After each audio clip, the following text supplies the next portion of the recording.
Messieurs, dames, rebonjour. Donc, à la suite de la vidéo sur les frais que m'a coûté cette Cadillac, on vous fait maintenant l'essai routier de la voiture pour vous donner ses qualités et un peu ses défauts. Tiens, petit voyant. Hop, il est plus là. Il est plus là. Ah, je le remets quand même. Ah bah non, tu vois, il est vraiment plus là, il est parti. Alors, donc cette Cadillac CVI STS que j'ai acheté maintenant en novembre 2018, où là je peux vous dire que je connais la bestiole maintenant, hein. Surtout après tous les frais que j'ai fait dessus. Je vous invite à voir l'autre vidéo pour vous rendre compte de l'étendue des frais que j'ai eu. Donc aujourd'hui, je vais vous faire un peu le guide d'achat d'une Cadillac CVI STS. Donc en dehors de la partie mécanique vraiment. Qu'est-ce que vous allez trouver dans cette voiture, c'est le plus important. Et qu'est-ce que vous ne trouverez pas. Si vous pensiez le trouver dedans, je vous dirai ce qu'il en est ou ce qu'il n'en est pas. Allez, on est parti.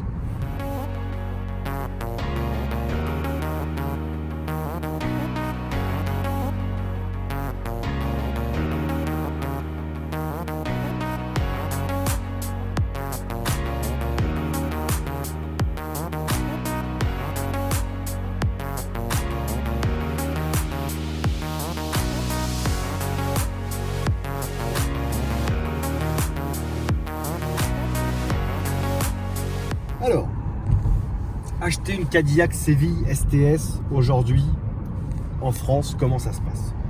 Vous allez avoir le premier problème, c'est que sur le Bon Coin, vous verrez qu'il n'y en a pas des masses. Et vous avez des modèles qui sont, on va dire, plus ou moins cuits. On va passer là-dessus, on va dire ce terme-là. Des historiques d'entretien qui ne sont pas toujours présents, beaucoup de frais qui n'ont pas été faits, et ainsi de suite. Donc ça, encore une fois, regardez la vidéo que je vous ai fait sur la mécanique, c'est très important.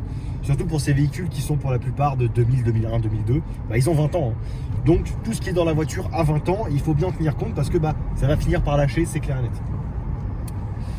À la conduite, qu'est-ce que vous pouvez chercher dans une Cadillac CVI STS? Bon, vous achetez une grosse berline de 5 mètres et de quasiment 2 tonnes avec un V8 et une boîte 4. Donc, si vous cherchez de la sportivité et des chronos Nürburgring, passez votre chemin, c'est vraiment pas celle-ci qu'il vous faut. Si vous cherchez une voiture sympa pour cruiser, vous êtes dans la bonne voiture. Mais il faut avoir vraiment le tempérament qui va avec et la conduire telle qu'elle. C'est pas une BMW, c'est pas une Audi A8, c'est vraiment vous conduisez une américaine. La boîte 4, par exemple, est une boîte très très bien pensée. Une boîte General Motors qui est assez indestructible, on peut dire ça comme ça. Oui, c'est une 4T80 si je dis pas de bêtises. Je crois, c'est pas 4TE. 4T, ouais, le E est pour électronique, ouais, T pour transversal, 4 le nombre de vitesses et 80 ça correspond au couple qu'elle peut tenir en foot-pounds. Donc c'est des boîtes un peu ancestrales, mais par contre voilà, c'est incassable. Et d'ailleurs celle-ci elle a 147 000 km. Quand je l'avais acheté, le vendeur allemand m'avait envoyé une facture qui était censée correspondre à une vidange de boîte. Bon, admettons, on va dire qu'elle a peut-être déjà été vidangée. Je vais plutôt partir du principe que non. Mais la boîte fonctionne comme jamais. Je n'ai jamais eu une boîte automatique qui marche aussi bien. Les passages de rapport sont doux, on ne les sent pas. Mais c'est pas une manière de parler. On ne les sent pas. Si vous les sentez, il y a un problème. Ça ne se sent pas. C'est des boîtes qui sont étudiées à 100% pour le confort, à 0% pour la sportivité. À tel point que si je veux faire un kick-down, j'écrase. Et là, ça y va tout juste. Il y a un peu de délai quand même. Ok ? Du coup, c'est bien, ça nous fait une transition vers le point suivant qui sont les performances, parce que voilà. En ligne droite, hein, bien sûr. Ah oui. Mais comment dire, ce V8, le V8 Northstar, il est sorti de mémoire en 93, bon, avec tous les défauts que Seb a déjà pu vous donner.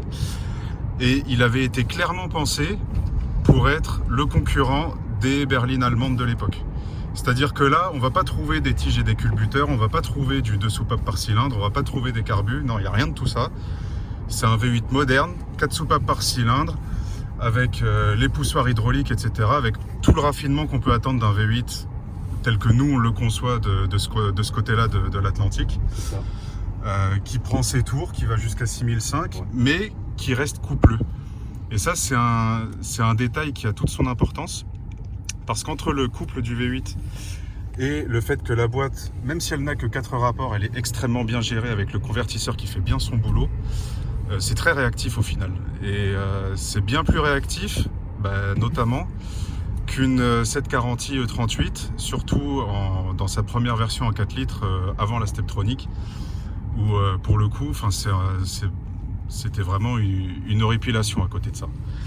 Là, on a quelque chose qui est réellement homogène, qui correspond bien à l'usage qu'on veut en faire, qui réagit, qui est coupleux et qui va instantanément faire ce qu'on lui demande en réalité. C'est ça. C'est Alors, très surprenant d'ailleurs. Le seul défaut, je vais un peu te contredire, c'est que en kickdown, une fois que vous êtes sauf en lancé kickdown, évidemment. à 75-80, dès lors qu'elle a rentré la 4e, pour repasser en 3e ou en 2e, vous allez écraser et vous attendez 1, 2. Et au 2, là, elle va vous tomber les rapports. C'est le seul défaut que peut avoir cette boîte. Vous le voyez très bien dans les sets Top Gear d'époque. Vous le tapez sur YouTube, vous le trouverez.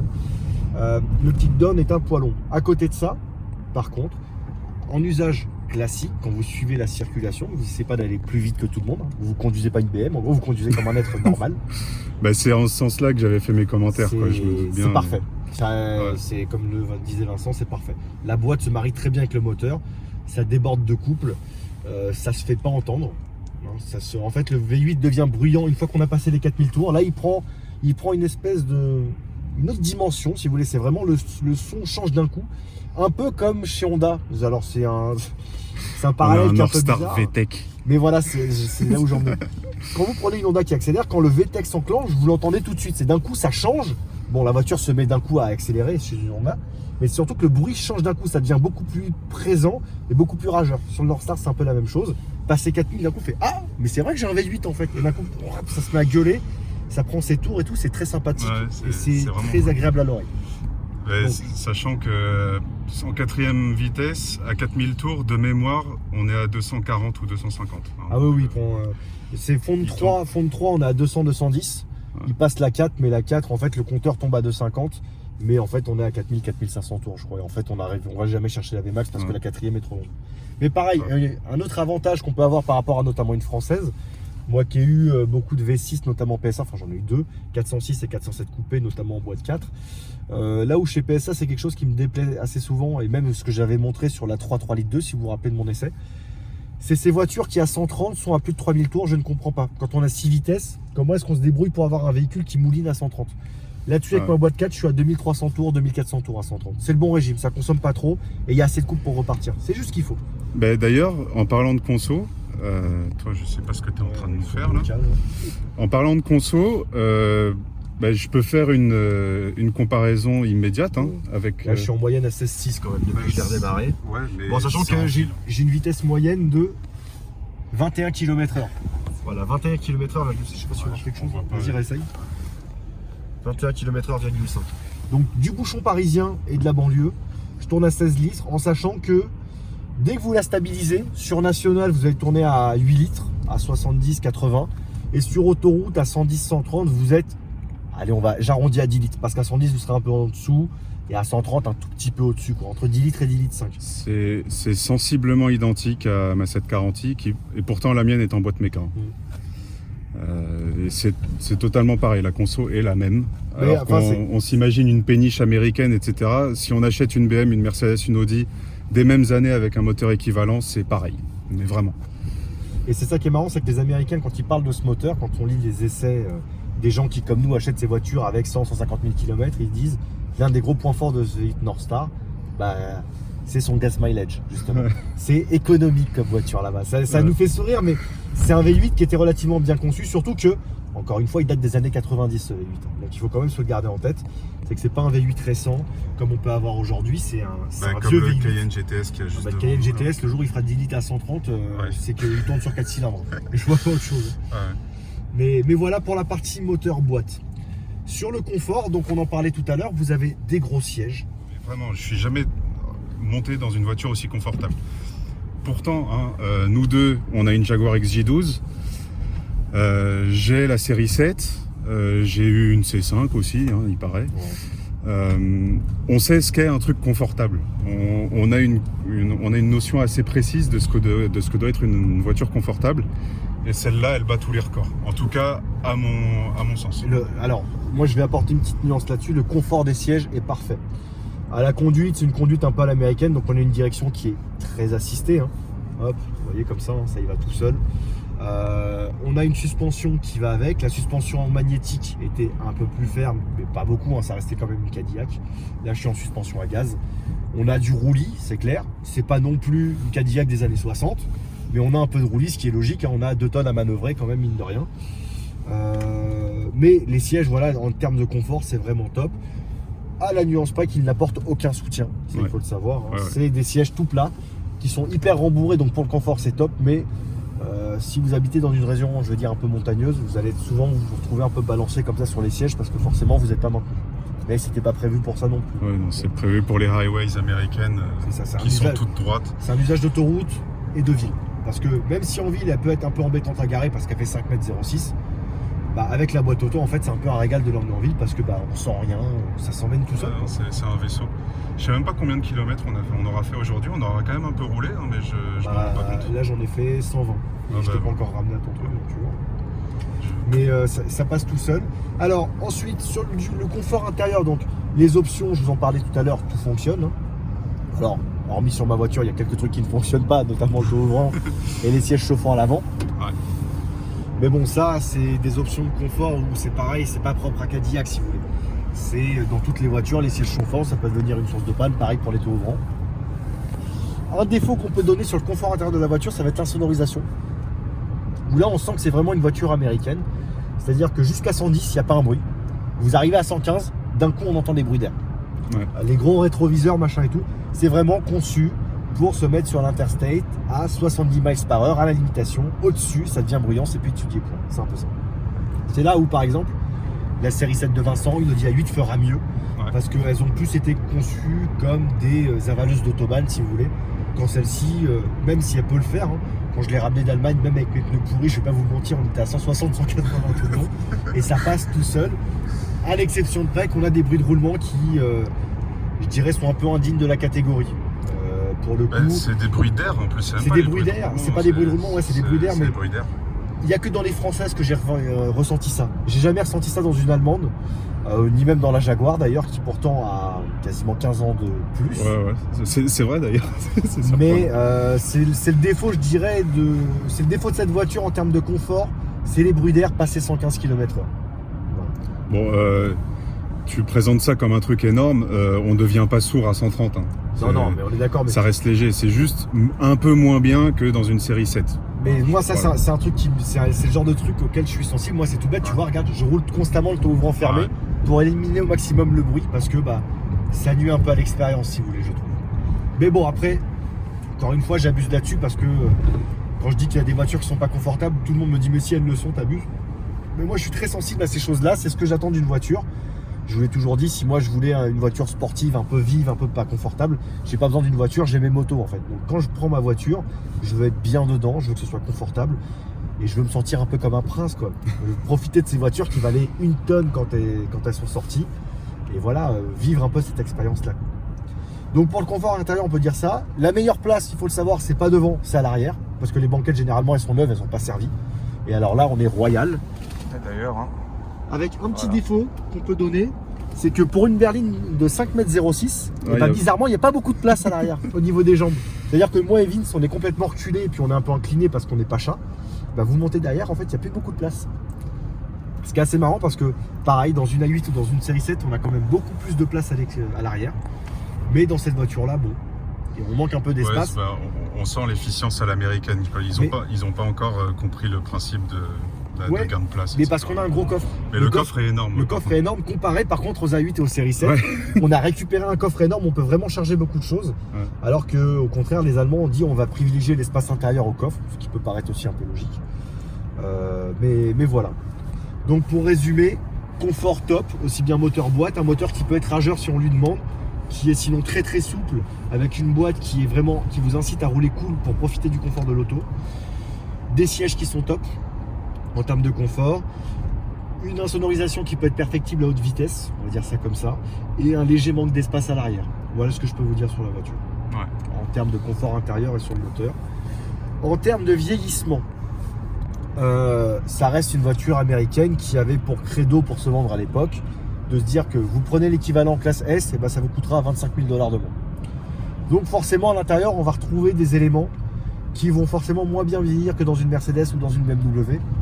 Encore que en 2003 chez BMW c'était l'air bangle, donc le vieillissement on ne devrait pas trop en parler non plus. Donc on va plutôt partir sur Mercedes, où là les bois, les cuirs chez Mercedes, ou même par exemple tout bête chez Volvo, Les cuirs de Volvo ne bougent pas. Ça, c'est assez incroyable. Alors que là-dessus, je ne vais pas vous dire que c'est du Sky, mais on voit que c'est clairement pas le plus beau cuir qu'ils ont pris. Au contraire, ils ont clairement été à l'économie.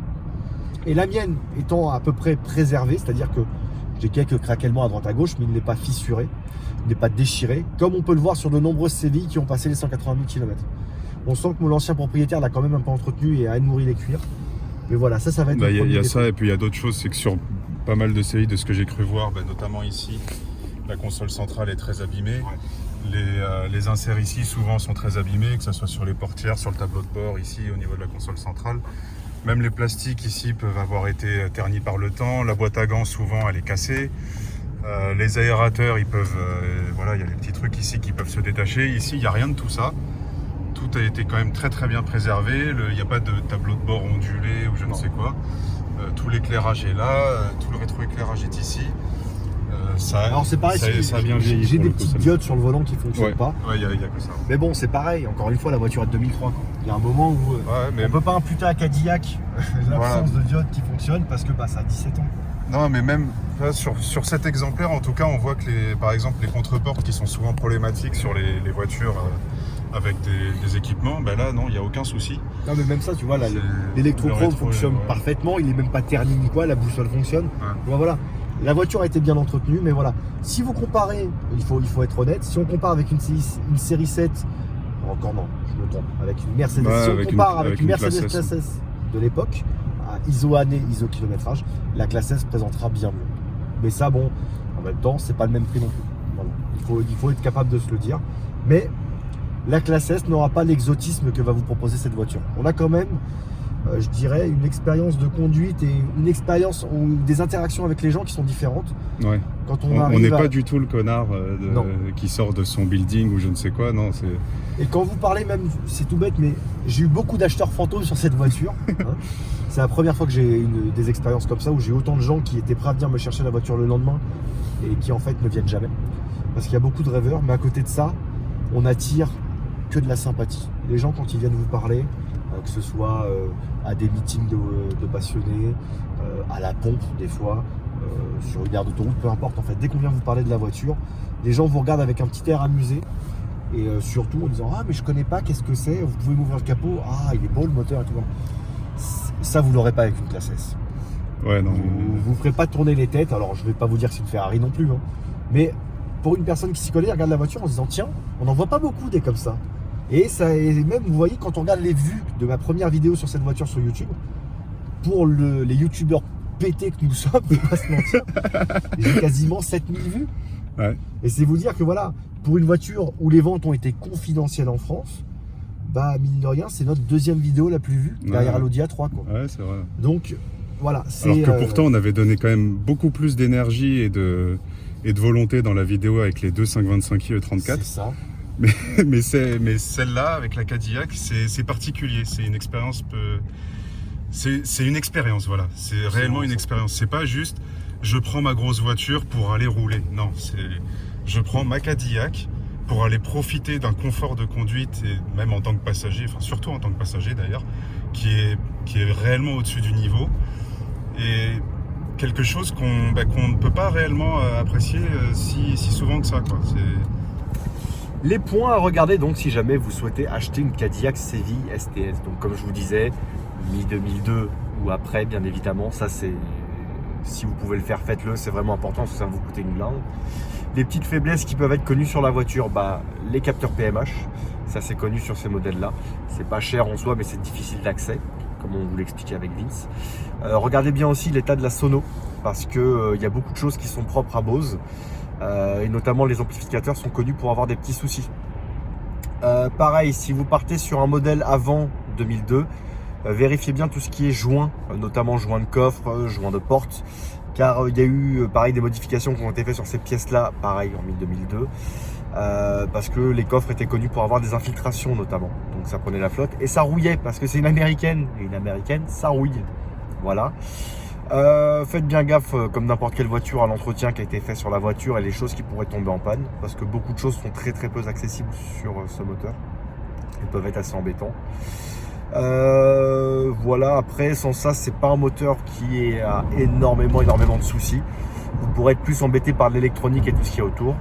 Et puis ouais, bah voilà, après donc amortisseur, le millésime, et puis l'entretien réalisé en règle générale, un peu de sono, et puis bah, vérifier un peu tous les équipements, quoi. Le taux ouvrant, les sièges chauffants, ces choses-là, parce que comme dans n'importe quelle voiture, dès que ça tombe en panne, ces choses-là, ça coûte de l'argent de les réparer, en fait, aussi bête que ça puisse être, ça coûte des sous. Donc voilà ce que je peux vous dire, en tout cas sur les points à surveiller vraiment importants, ça va être ça. Je vous dirais que la voiture, contrairement à une classe S ou n'importe quelle allemande du même segment, acheter une Cadillac comme celle-ci, il ne faut pas la chercher comme une voiture bonne à tout faire, comme peut l'être une classe S ou une série 7. Vous achetez une Cadillac et vous l'aimez pour ce qu'elle est. Vous n'allez pas lui demander de rouler forcément hyper vite constamment, d'avoir une boîte réactive, machin, truc bidule. Vous la prenez vraiment pour ce qu'elle est et vous ne l'apprécierez que plus en fait, par rapport à ça. Il faut savoir accepter ses défauts pour l'accepter, pour l'aimer encore plus. Voilà, on va dire ça comme ça. Sur ce, messieurs, dames, surtout messieurs et dames, parce que je sais qu'il y a des dames, je vous remercie pour le temps passé avec nous. Je vais passer le volant à Vincent qui va vous faire, donc, comme je vous disais, son petit point de vue en tant que BMiste qui conduit une Cadillac. Et puis je vous dis à très vite pour une prochaine vidéo. Voilà, en espérant qu'elle vous a plu. Et voilà, bisous.